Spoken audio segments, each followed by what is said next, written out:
Yes. अब हमारा जो नेक्स्ट क्वेश्चन है वो है 9 नंबर का क्वेश्चन। जल्दी से निकाल लीजिए। ओके, रीड करते हैं हम। उसने लिखा from the following particular prepare balance sheet of Gulab Rai as on 31st March. ठीक है भाई, क्या दिया उसने? कैश बैलेंस वगैरह ये सारी अमाउंट दी है। नीचे कुछ एडजस्टमेंट भी दिए हुए हैं, है ना। इन सबको देखकर हमें क्या बनानी है? Balance sheet. ओके, अब बैलेंस शीट में हमें फॉर्मेट देख लिया हमने, है ना, अभी पहले ही देखा इसमें। तो बैलेंस शीट में हमने देखा है कि दो साइड होते हैं। एक बोले सर लाइबिलिटी साइड होती है हमारी, है ना, और दूसरी जो साइड होती है वो कौन सी साइड होती है? एसेट साइड होती है। ठीक है, ये दो साइड हमारी होती हैं। तो हमें फॉर्मेट से पता चलेगा कि कौन सी चीज लाइबिलिटी में आनी, कौन सी एसेट्स में। बोले सर फॉर्मेट तो ठीक है, फिर भी आप कुछ कंक्लूड करके बताइए कि यदि मुझे फॉर्मेट याद नहीं है तो मैं कैसे पहचानूं कि कौन सा अमाउंट लाइबिलिटी में आता है और कौन सा अमाउंट एसेट्स में आता है। देखो बेटा, पहली बात तो फॉर्मेट याद करना पड़ेगा, है ना।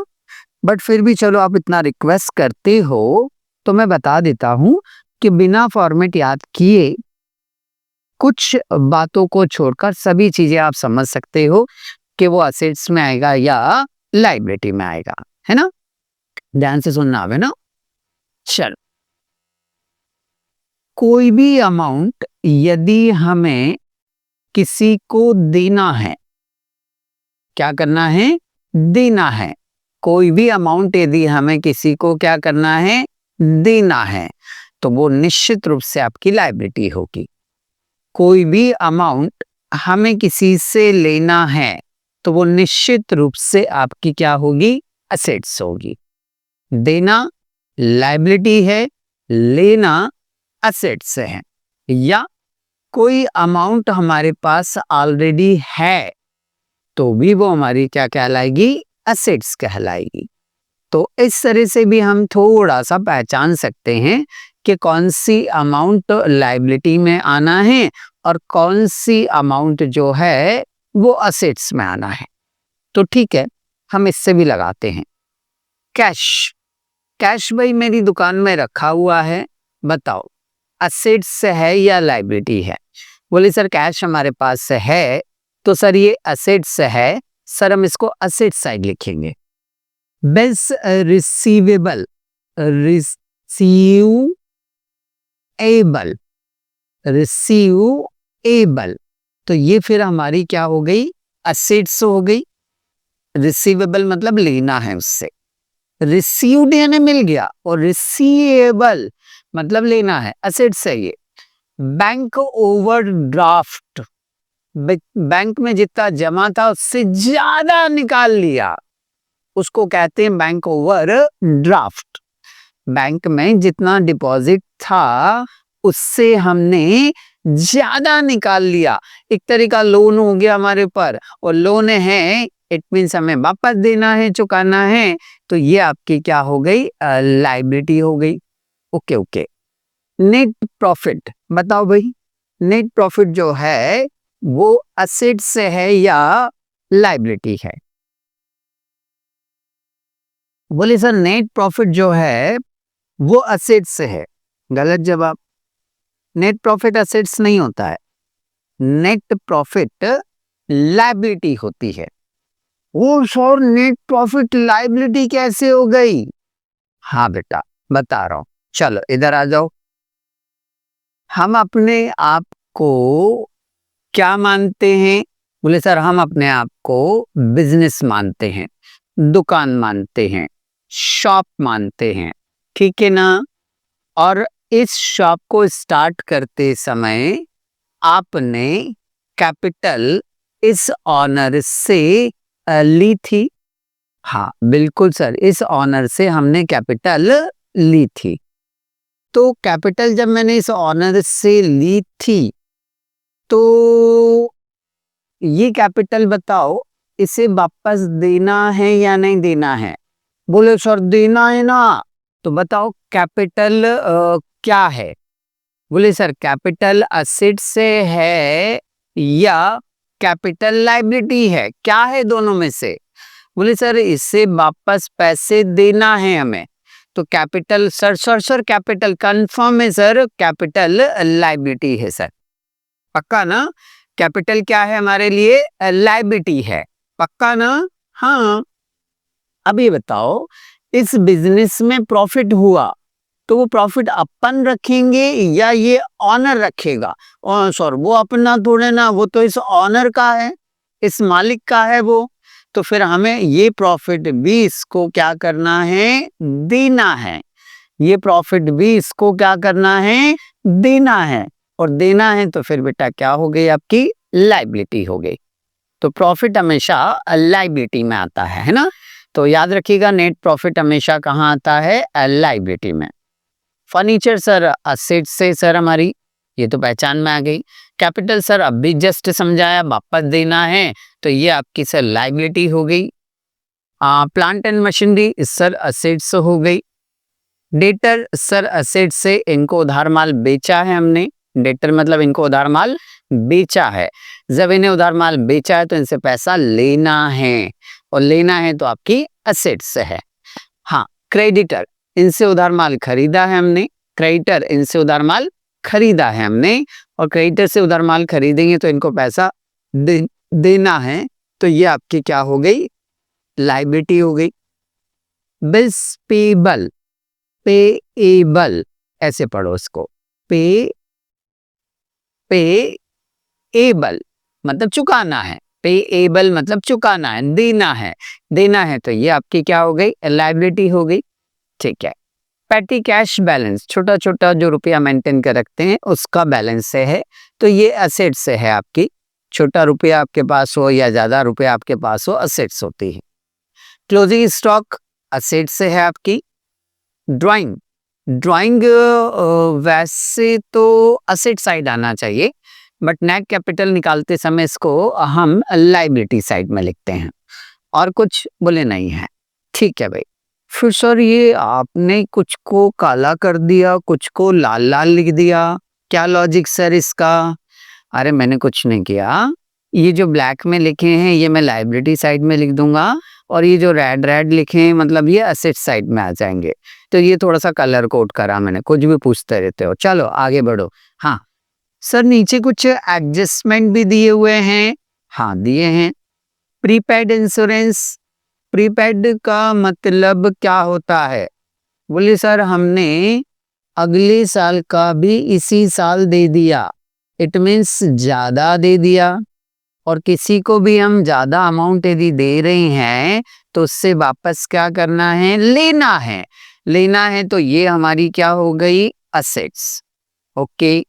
एक्रूड इंटरेस्ट, मैं एडजस्टमेंट में समझा चुका हूं आपको। एक्रूड का मतलब ऐसा इंटरेस्ट जो कमा तो लिया है परंतु अभी प्राप्त नहीं हुआ है। ऐसा इंटरेस्ट जो कमा लिया है, जो अर्न हो गया है, परंतु अभी हमें रिसीव हाथ में नहीं हुआ है। इसका मतलब ये हुआ सर कि उससे मुझे ये अमाउंट क्या करना है? लेना है। लेना है तो क्या हो गई? असेट्स। आउटस्टैंडिंग वेजेस, आउटस्टैंडिंग का मतलब ये होता है कि हमने मजदूरों से काम करवा लिया है परंतु उनको रुपया नहीं दिया है। नहीं दिया है तो देना है। देना है तो आपकी क्या हो गई? लायबिलिटी। तो ये आउटस्टैंडिंग वेजेस क्या है? लायबिलिटी। इसी तरह से आउटस्टैंडिंग सैलरी, हमने मैनेजर से काम करा लिया है परंतु उसको पैसे नहीं दिए हैं, तो ये भी आपकी क्या है? लायबिलिटी है। Okay. Stock of stationery after use, जो भी स्टेशनरी हमारे यहाँ आई थी, मान लो साल के शुरू में 1,000 रुपए की स्टेशनरी आई थी, पेन पेंसिल कागज रबर ये स्टेशनरी आई थी 1,000 की, और मान लीजिए साल भर में हमने 900 रुपए की यूज कर ली, 900 रुपए के कागज पेन पेंसिल यूज कर लिए। अब ईयर एंड में हमारे पास 100 रुपए की स्टेशनरी क्या हो गई, बच गई। तो ये जो स्टेशनरी हमारे पास बची हुई है ना बेटा, ये आपकी असेट्स कहलाती है, क्योंकि आपके पास है वो, है ना, ये आपकी असेट्स होती है, तो ये असेट्स में लिखाएगा। ठीक है सर, ये टिक लगा लिया हमने। ओके, अब टिक लगाने के बाद में हमें इसे कॉलम बनाकर उसमें क्या करना है, लिखना है। ठीक है, तो चलिए लिखना स्टार्ट करते हैं। हम पहले बैलेंस शीट के कॉलम बना लेते हैं। बिल्कुल बिल्कुल, ये हमने क्या करे, बैलेंस शीट के कॉलम बना लिए। सवाल भी हमारे सामने है, इधर सवाल दिख रहा है हमारा, है ना, ये सवाल भी हमने सामने रखा ताकि हमें समझ में अच्छी तरह से आ जावे। सबसे पहले ऊपर हेडिंग लिखा हमने बैलेंस शीट एज ऑन, हाँ फॉर द ईयर एंडिंग नहीं आता, इसमें एज ऑन आता है। जितने भी स्टेटमेंट होते हैं जिनमें टू बाय का यूज नहीं होता है, जिनमें टू बाय का यूज नहीं होता उनको स्टेटमेंट बोलते हैं। जिनमें टू बाय का यूज होता है, जैसे ट्रेडिंग अकाउंट, P&L अकाउंट, वो अकाउंट होते हैं, है ना। तो ये स्टेटमेंट है, स्टेटमेंट में लिखते हैं एज ऑन 31 मार्च 2017। हाँ, ये वाला जो साइड है इतना, ये वाला जो साइड है इतना, ये वाला साइड आपका कहलाता है लायबिलिटी साइड, और ये वाला जो इतना साइड है ये कहलाता है आपका असेट साइड। तो इधर हमने लिख दिया लायबिलिटी, अमाउंट, असेट्स और अमाउंट। तो चलिए स्टार्ट करते हैं। हम एक एक नाम सीरियल से लिखेंगे, है ना, बीच में मर्ज कुछ नहीं करेंगे, एक एक लाइन से लिखते जाएंगे। ध्यान रखना, जैसे मैं बता रहा हूँ वैसे ही करना, तुम्हारा दिमाग मत लगाना, है ना। हाँ, सबसे पहले मुझे दिख रहा है यहाँ से कैश बैलेंस। तो कैश बैलेंस मेरा जो है वो असेट साइड आता है, तो मैंने ऐसे कैसे यहाँ से उठाया और यहाँ पर देखो लिख दिया कैश बैलेंस 895 रुपए। सर अगला है बिल्स रिसीवेबल। तो बिल्स रिसीवेबल भी मेरी क्या है, असेट्स है, तो मैंने स्पोर्ट्स ऐसे कैसे उठाया और यहाँ असेट्स में क्या कर दिया, लिख दिया 2730 रुपए। बैंक ओवरड्राफ्ट, देखो मैंने लायबिलिटी निशान लगाया था, क्या निशान लगाया था, लायबिलिटी। तो मैंने क्या किया, बैंक ओवरड्राफ्ट को उठाया और कहाँ लिख दिया, लायबिलिटी साइड में, ये लिख दिया, है ना। नेक्स्ट, नेट प्रॉफिट जो होता है वो कैपिटल में जाकर क्या होता है, ऐड होता है। तो ये नेट प्रॉफिट हमने यहाँ लिखा और कैपिटल में क्या होता है, ऐड होता है। सर कैपिटल में ऐड क्यों होता है, अरे ये कैपिटल किसकी है, सर ऑनर की है, तो ये प्रॉफिट भी किसका है, सर ये भी ऑनर का ही है सर। तो ऑनर का अमाउंट ये भी और ऑनर का अमाउंट ये भी है, तो दोनों ही क्या हो जाएंगे, ऐड। तो टोटल ऑनर को मुझे इतने पैसे क्या करना है, देना है। ठीक है ठीक है, इतना ही लिखा भी हमने ना। फर्नीचर, फर्नीचर जल्दी से बताओ कौन सी साइड आएगा, बोले सर फर्नीचर असेट साइड टिक लगाया हमने, ऐसे कैसे उठाया और यहाँ पर फर्नीचर क्या कर दिया हमने, नोट कर दिया।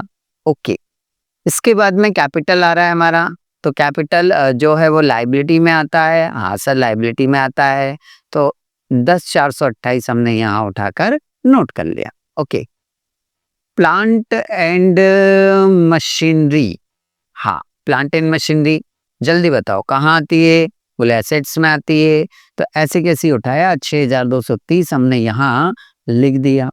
सर अंदर क्यों लिखा, अरे बेटा नीचे एक एडजस्टमेंट दिया है ना, ये देखो प्लांट एंड मशीनरी का कोई एडजस्टमेंट है, इसलिए उस एडजस्टमेंट को करना पड़ेगा ना अपने को, इसलिए इसका अमाउंट अपन ने अंदर लिखा। तो सर कर लें क्या अभी, नहीं नहीं अब भी नहीं करना, पहले ये सारे अमाउंट लिख लो, सारे अमाउंट लिख लो, उसके बाद इसको एडजस्टमेंट करेंगे। अभी एक काम करो, यहाँ लाइन एक छोड़ दो और फिर अपन एडजस्टमेंट बाद में करेंगे, एक लाइन छोड़ देना है ना। हाँ चलो, डेटर्स, डेटर्स सर असेट्स में आते हैं, तो उठाओ लिखो, ये असेट्स में लिखना है हमें, ये लिख दिया हमने, देखो यहाँ डेटर्स 1905 रुपए। जी sir, creditors, sir sir sir creditors जो होते हैं ना वो लायबिलिटी साइड आते हैं, तो ये क्रेडिटर्स हमने लिखा लायबिलिटी साइड में। ठीक ठीक सर, बिल्स पेबल, सर ये बिल्स पेबल जो होते हैं ना, वो हमने याद किए थे सर, लायबिलिटी में आते हैं। तो उठाइए इसे और यहाँ लायबिलिटी में क्या कर दीजिए, लिख दीजिए। पेटी कैश बैलेंस सर असेट से है। कैश बैलेंस क्या है सर, असेट से है, तो इसे असेट साइड में लिखेंगे। तो ये लिखा सर हमने पेटी cash balance 47। Sir closing stock आया, हाँ तो आन दो ना। क्लोजिंग स्टॉक मतलब ईयर के एंड में बचा हुआ माल, असेट से आपकी बचा हुआ माल है, मतलब क्या है आपके असेट से, तो असेट साइड में लिख देंगे क्लोजिंग स्टॉक। कितना दिया है सर, 3700 दिया है, ये लिखा हमने 3700। ड्राइंग कैपिटल में से लेस होता है, क्योंकि ये भी ऑनर से रिलेटेड होता है। तो ऑनर को जितना अमाउंट हमें देना है उसमें से वो 1200 रुपये ले जा चुका है, तो लेस हो जाएगा ये। तो हमने यहाँ से इसको लेस किया 1200 रुपये। अमाउंट बचा हुआ जो है वो बाहर कर दिया। 11,056 में से 1200 रुपये लेस करे, 9,856 हमने बाहर कर दिए। Okay sir. अब सर क्या नीचे ये जो एडजस्टमेंट दिए हैं इन सबको चेक करना है कि ये बैलेंस शीट में आते हैं तो उनको लिखा या नहीं लिखा, ये जरूर चेक करना है। हाँ सर, आराम से सर एक एक करेंगे हम। हाँ, पहला एडजस्टमेंट, प्लांट एंड मशीन पर क्या लगाना है, डेप्रीशिएशन। हमने लिस्ट याद किया था, हाँ किया था। डेप्रीशिएशन जो होता है वो हमारा असेट्स में से माइनस होता है, क्योंकि डेप लगाने से असेट्स की वैल्यू जो है वो क्या हो जाएगी। बोले सर डेप लगाने से असेट्स की वैल्यू सर कम हो जाएगी। तो चलो डेप्रिसिएशन में से इस 130 रुपए को हम क्या करेंगे, माइनस करेंगे। तो लगाना किस, अरे ये किया ना अंडरलाइन हमने, मशीन पे लगाना है। तो सर मशीन ढूंढना पड़ेगी, नहीं क्यों नहीं ढूंढना पड़ेगी, ढूंढो। मशीन असेट साइड में होगी कहीं, ये लिखिए हमने प्लांट एंड मशीनरी 6230। इसमें से लेस होगा डेप्रिसिएशन, ये डेप्रिसिएशन अमाउंट इसने निकाल कर दिया। कितने अच्छे लोग हैं, 130 रुपए है। तो ये 130 हमने यहाँ पर क्या किया, नोट किया, और इससे क्या करेंगे हम, लेस कर देंगे। चलो लेस करो, 6230 में से 130 लेस करेंगे तो ये आ जाएगा 6100 रुपए। ओके सर, प्रीपेड इंश्योरेंस बताया था ना असेट्स में आएगा, तो ऐसे कैसे उठाकर असेट्स में लिख दो। क्या है, प्रीपेड इंश्योरेंस कितने रुपए है, 80 रुपीज, तो ये लिख दिया हमने 80 रुपीज। अगला एक्रूड इंटरेस्ट, सर लेना है अपने को, असेट्स में आएगा, तो मैंने ये असेट्स में लिख रहा। एक्रूड इंटरेस्ट कितना है, 50 रुपीज है, ये लिख दिया 50 रुपीज।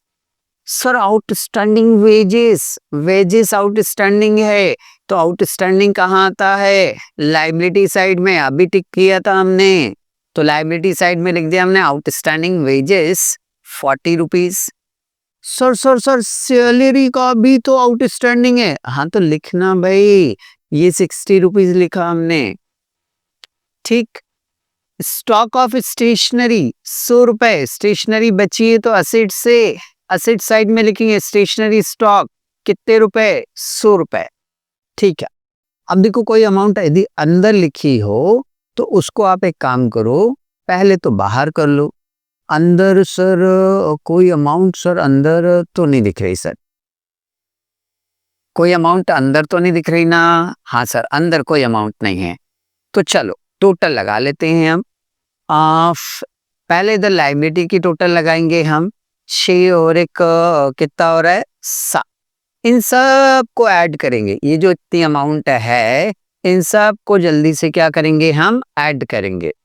तो इसको ऐड करने पर आ रहा है हमारा 16,277 रुपए, ठीक है, 16,277। ये जो असेट साइड है इसको भी हम क्या करेंगे, ऐड करेंगे, तो ये भी कितना आ रहा है 16,277, ठीक है।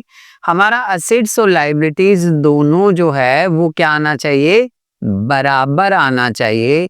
यदि दोनों साइड जो हैं वो टोटल बराबर आ रही है, इसका मतलब मेरा सवाल क्या है, सही है। तो इस तरह से आपका ये क्वेश्चन यहाँ आकर क्या होता है, कंप्लीट हो जाता है।